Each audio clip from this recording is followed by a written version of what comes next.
Artificial intelligence की जो global race चल रही है, उसमें जब ज्यादातर देश इसके खतरों और नियमों पर बहस कर रहे हैं, तो वहीं भारत एक बिल्कुल अलग ही कहानी लिख रहा है।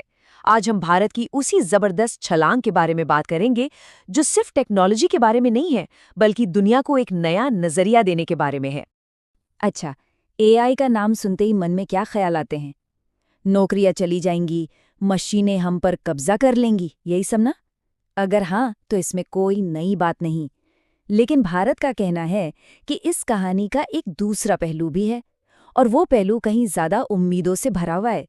देखिए, यहाँ ना सोच का जमीन आसमान का फर्क है। एक तरफ है विकसित देश जो एआई को एक संभावित खतरे की तरह देख रहे हैं और उस पर कड़े नियम लगाना चाहते हैं। वहीं दूसरी तरफ भारत है जो इससे गरीबी, स्वास्थ्य और शिक्षा जैसी असली समस्याओं को सुलझाने का एक जबरदस्त टूल मान रहा है।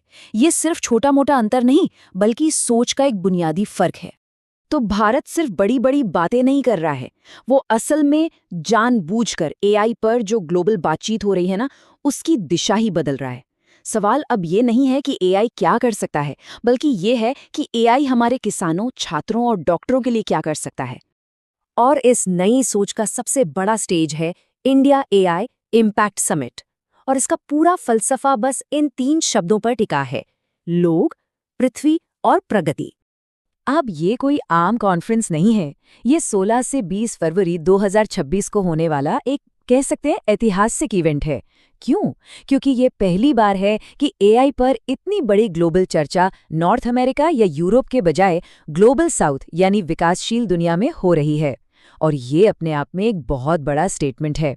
तो ये 3 पिलर्स हैं क्या आखिर? पहला है लोग, मतलब सोचिए कि एआई हर बच्चे तक क्वालिटी एजुकेशन कैसे पहुंचा सकता है।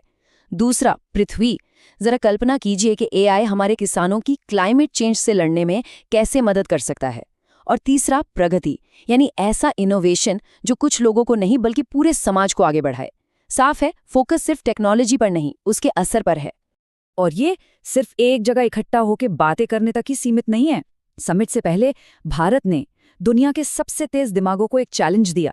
समाज की जो सबसे बड़ी दिक्कतें हैं, उनके लिए एआई से सॉल्यूशन ढूंढ कर लाओ। ये होती है बात, मतलब एक्शन, सिर्फ बातें नहीं। और नतीजा जानते हैं क्या हुआ? दुनिया भर से 4650 से भी ज्यादा टीमों ने अपने आइडियाज भेजे। इससे पता चलता है कि लोग इस तरह के प्रैक्टिकल अप्रोच के लिए कितने तैयार बैठे हैं। और सुनिए, ये एप्लीकेशन सिर्फ कुछ गिने चुने देशों से नहीं आए, 60 से ज्यादा देशों के इनोवेटर्स ने इसमें हिस्सा लिया। मतलब ये एक सच्चा ग्लोबल मूवमेंट बन गया।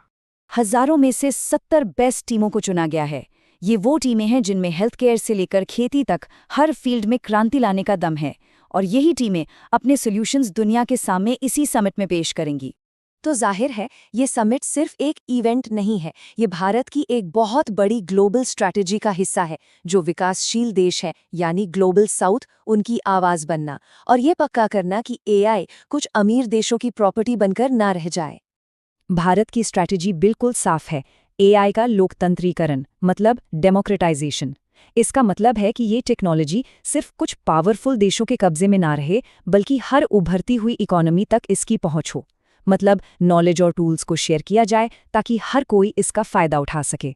सीधी सी बात है, एआई को सबके लिए बनाना। लेकिन ये सब तो हो गई बड़ी बड़ी बातें, बड़े बड़े विजन। क्या इन सपनों को जमीन पर उतारने के लिए कोई ठोस प्लान है? जवाब है हाँ। और प्लान इतना बड़ा है कि सुनकर होश उड़ जाएंगे। 175 अरब डॉलर की एक पूरी की पूरी एआई सिटी। 175 अरब डॉलर।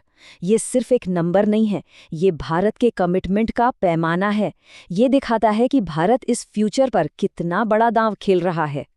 तो क्या है ये एआई सिटी? जरा सोचिए। आंध्र प्रदेश के विशाखापट्टनम में एक ऐसा शहर बसाया जा रहा है जिसका सिर्फ और सिर्फ एक ही मकसद है, एआई इनोवेशंस को आसमान पर ले जाना। यहाँ सिर्फ डेटा सेंटर्स नहीं होंगे, बल्कि रिसर्च लैब्स, जीपीयू फार्म्स, यानी वो सुपर पावरफुल कंप्यूटर्स जो एआई चलाने के लिए चाहिए।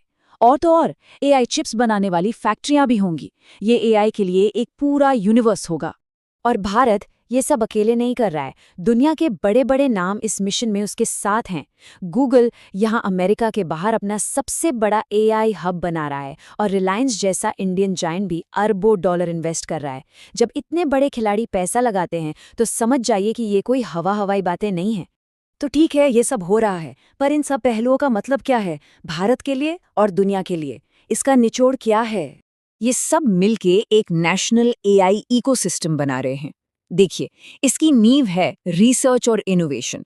इस नींव पर खड़ी हो रही है स्टार्टअप्स की इमारत, और इस इमारत को चलाने के लिए स्किल्ड लोगों की एक पूरी फौज तैयार की जा रही है। और ये सब कुछ दौड़ रहा है एक मजबूत डिजिटल हाईवे पर, मतलब हर पीस एक दूसरे से जुड़ा हुआ है। और यही बात भारत के पूरे अप्रोच का सार है। जैसा कि इस कोट में कहा गया है, भारत एआई को सिर्फ एक और टेक्नोलॉजिकल खोज नहीं मान रहा, बल्कि एक डेवलपमेंट मल्टीप्लायर के तौर पर देख रहा है। मतलब एक ऐसी ताकत जो देश के विकास की रफ्तार को कई गुना बढ़ा सकती है। और आखिर में ये हमें एक बड़े सवाल पर लाके छोड़ देता है। क्या एक देश का समावेशी एआई का विजन पूरी दुनिया के लिए इस टेक्नोलॉजी का रास्ता बदल सकता है? भारत का दांव तो इसी सवाल के जवाब पर लगा है।